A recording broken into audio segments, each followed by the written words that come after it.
Assalamualaikum warahmatullahi wabarakatuh.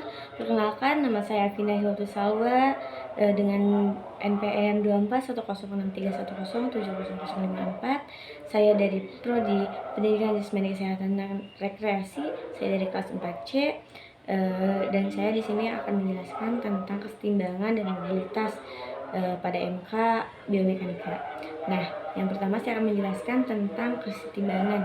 Kesetimbangan adalah suatu benda dikatakan setimbang jika adanya suatu penyesuaian yang sama terjadi pada seluruh daya-daya yang berlawanan. Dengan kata lain, jika ada daya positif yang bekerja pada suatu benda, maka harus ada daya negatif yang sama besarnya juga. Nah, yang kedua yaitu ada macam-macam kesetimbangan menurut Hay 1985, yaitu membagi kesetimbangan dalam 3 macam keadaan, yaitu yang pertama yaitu kesetimbangan tetap. Jika suatu benda karena mendapat pengaruh dari benda lain berubah posisinya dan kemudian kembali ke posisinya semula, dikatakan dalam keadaan kesetimbangan. Nah, contohnya yaitu samsak yang dipukul oleh petinju. Dan yang kedua yaitu kesetimbangan labil. Kesetimbangan suatu benda akan cenderung dengan cepat berubah dari posisinya semula. Misal, orang yang berjalan di atas tali. Nah, yang ketiga yaitu kesetimbangan netral. Kesetimbangan ini agak berbeda dengan yang terdahulu. Misal, bola tenis yang diletakkan pada permukaan yang rata, bola tersebut tidak mempunyai kecenderungan untuk kembali ke posisinya semula atau bergerak menjauh dari posisinya. Nah, selanjutnya ada faktor yang mempengaruhi tingkat kesetimbangan. Yang pertama yaitu luas daerah tumpuan. Berbanding lurus, semakin luas bidang tumpuan, semakin stabil kesetimbangan seseorang.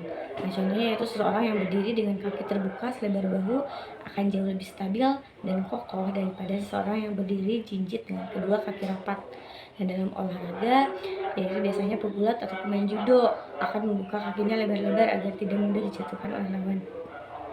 Yang kedua yaitu jarak titik berat dengan bidang tumpuan berbanding terbalik. Semakin rendah titik berat tubuh ke tanah, semakin stabil kesetimbangannya. Contoh yaitu seseorang yang dalam posisi jongkok ataupun membungkuk. Nah, lebih sulit digoyahkan dibandingkan orang yang berdiri tegak lurus.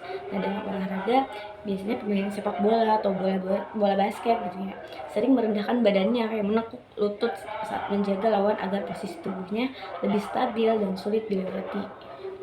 Dan yang ketiga yaitu letak garis berat terhadap bidang tumpuan. Nah, kesetimbangan akan terjaga selama garis berat garis sayap ketika dari pusat gravitasi jatuh di dalam area bidang tumpuan. Nah, contohnya itu saat kita membawa beban berat di tangan kanan, secara otomatis kita akan miring ke kiri. Nah, hal ini dilakukan agar garis berat tetap jatuh di antara kedua kaki atau bidang tumpuan sehingga kita tidak jatuh. Nah, yang keempat yaitu besarnya gesekan.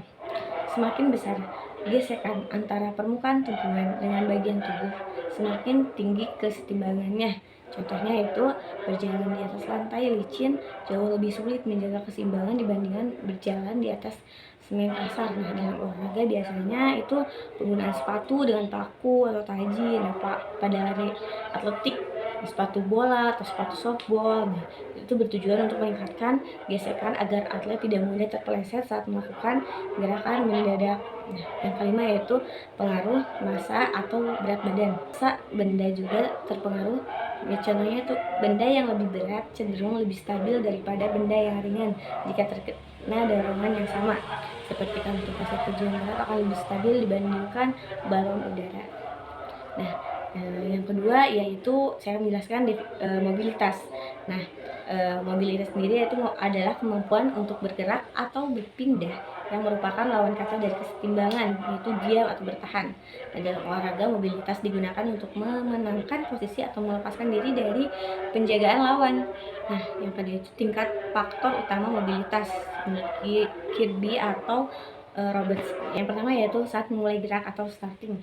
Tujuannya adalah bergerak secepat mungkin dari posisi diam ke kecepatan maksimal, seperti pada lari cepat, renang, atau softball. Nah, strategi mekanik agar bisa bergerak cepat, atlet harus sengaja membuat tubuhnya berada dalam posisi paling tidak stabil dengan cara mempersempit daerah tumpuan kaki, meningkatkan atau menaikkan titik pusat berat tubuh, terus memposisikan garis berat tubuh sedekat mungkin ke arah tujuan gerak. Posisi kaki, atlet mengkidal disarankan menggunakan kaki kiri di depan, sedangkan atlet kidal menggunakan kaki kanan di depan untuk hasil start yang lebih cepat. Nah, untuk yang kedua yaitu gerak tipu atau pura-pura, faking, atau tujuannya itu adalah mengecoh lawan agar lawan kehilangan keseimbangan atau salah menebak arah gerakan. Cara melakukannya yaitu menggerakkan bagian tubuh atas, kepala, bahu, lengan ke satu arah sehingga pinggang itu bergerak ke arah berlawanan. Nah, tips penjaganya karena bagian tubuh atas itu mudah melakukan gerak tipu, penjaga disarankan memperhatikan daerah pinggang lawan untuk mengetahui arah gerakannya sebenarnya. Yang ketiga yaitu berhenti dari gerakan atau stopping. Nah, tujuannya adalah berhenti seketika atau memperlambat gerak dengan aman, mencegah benturan atau untuk menerima umpan. Nah, itu strategi mekaniknya yaitu kebalikan dari starting. Atlet harus meningkatkan keseimbangan dengan cara merendahkan titik pusat berat tubuh menekuk lutut, memperlebar jarak horizontal antara garis berat tubuh dengan sisi depan tumpuan, memperpanjang langkah atau condong ke belakang. Nah, seperti itu. Mungkin sekian dari saya dengan materi keseimbangan dan mobilitas. Terima kasih.